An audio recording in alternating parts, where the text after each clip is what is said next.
Right now at 6, why the truck driver charged in a crash that killed a husband and wife may never face trial. There's no, well, this is what typically happens because it's so untypical. Plus, how authorities say a contract worker at PDX made off with someone's checked bag that contained a firearm and how they tracked him down. Then, why it appears the forecast for this holiday weekend couldn't be better. And later, it brings people out, gets them downtown where most of us try and stray away from. We're headed to the waterfront as festival season kicks into high gear. First at 6, a truck driver charged in a deadly Central Oregon crash is now one step closer to deportation. We're glad you're with us this evening. I'm David Mulco. It's after an immigration judge ruled he should be sent back to India. Kyle Aboshi's in the newsroom to explain. Kyle? Well, the 32-year-old truck driver, Rajinder Kumar, is currently being held at the ICE detention center in Tacoma. We don't know if or when he'll be removed from the country or if he'll ever stand trial for the criminal charges against him.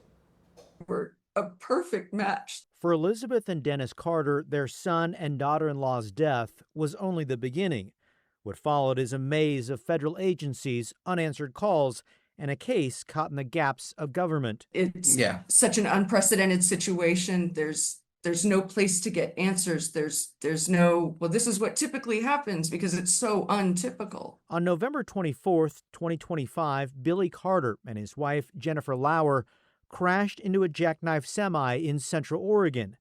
The newlywed couple died at the scene. They were coming back from their honeymoon. They hadn't got to spend one night in their home as a married couple. The truck driver, Rajinder Kumar, was charged with first-degree manslaughter and recklessly endangering another person. The 32-year-old, who was living and working illegally in the U.S., according to ICE, bailed out of jail and was arrested by ICE agents a few weeks later.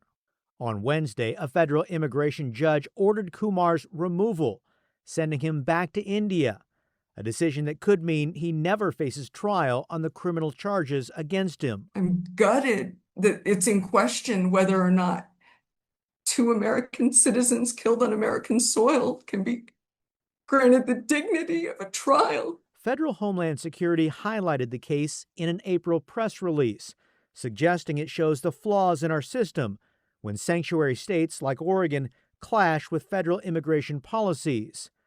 But for this mother and father, this case is bigger than bureaucracy. They want to know what happened. They want answers and want to see the man charged go to trial. There is a window where the truck driver could appeal. He has until the end of the month to challenge his removal order.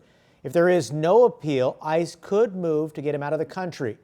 It's still unclear whether the criminal case against him would ever go to trial. And whether a family could ever get answers. Kyle Aboshi there. Thank you, Kyle.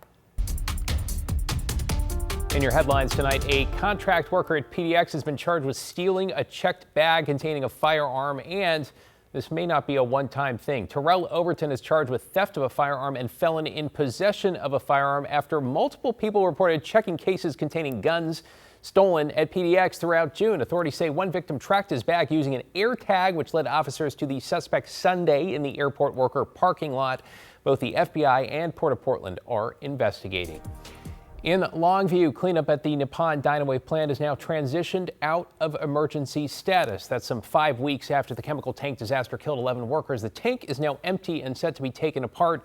Investigators at the state and federal levels will likely take months to determine what led to the blast.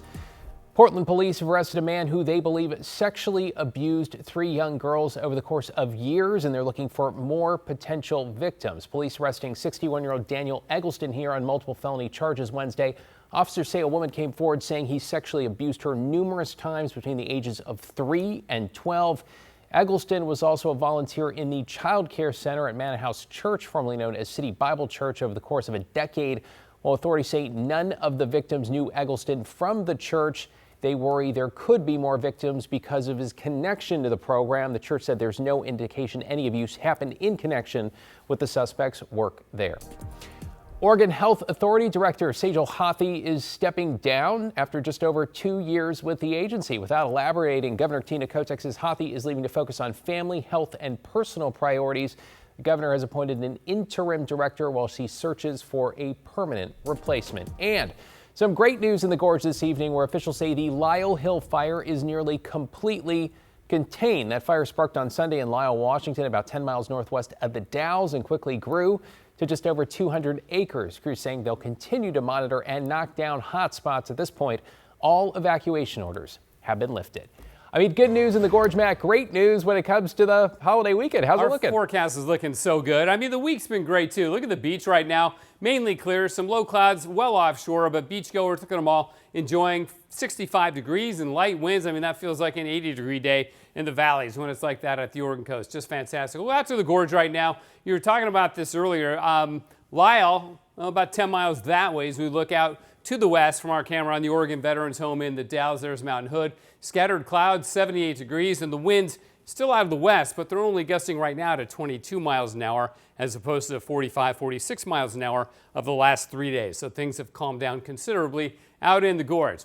What's ahead for the July 4th weekend? Well, lots of great weather. Becomes sunny tomorrow. We'll have some brief morning clouds. Sunny and warm for the weekend. We're going to get up to about 82 degrees both days and really pleasant temperatures on Saturday night. A lot of people will be outside celebrating with friends and family, barbecues, and of course the fireworks shows and all that. Now, meanwhile, back east, wow, 102 in Washington, and the overnight lows in much of the region along the East Coast won't even drop out of the 80s. So the humidity index is up around 112, 113.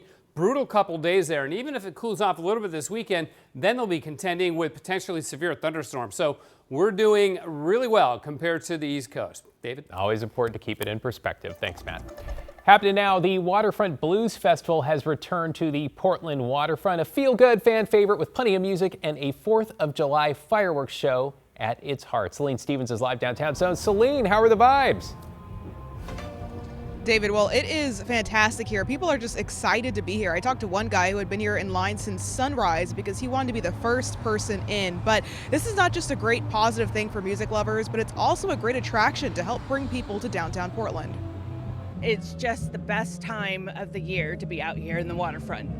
Waterfront Blues Festival 2026! Don't let nobody!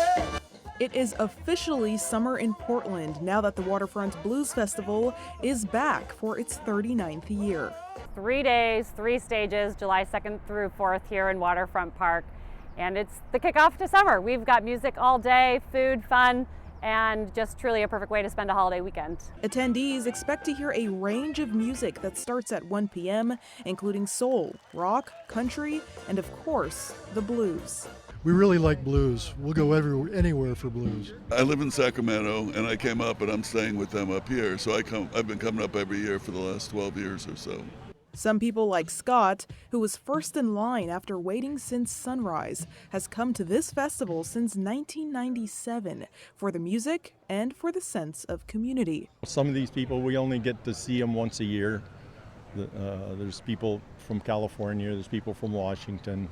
The festival, which attracts thousands of people per day, also makes a positive economic impact for downtown Portland and for local vendors. This is, for me, my biggest event of the year, being out here. Most of my friends that come, they all stay right there. So the hotel fills up. As a matter of fact, after the 3rd day here, they'll all go make the reservations for next year. That's how fast the Marriott fills up. The festival even coaxing those out who usually avoid downtown.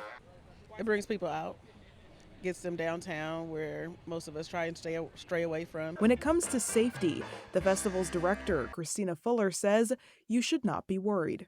Coming into a holiday weekend, we take extreme care and precaution to make sure that we do everything in our ability to make sure that it's a fun and festive weekend. Bag checks are conducted, and a good overall rule, Fuller says, is that if you can't board a plane with it, probably don't bring it to the festival. This festival is a real draw for people.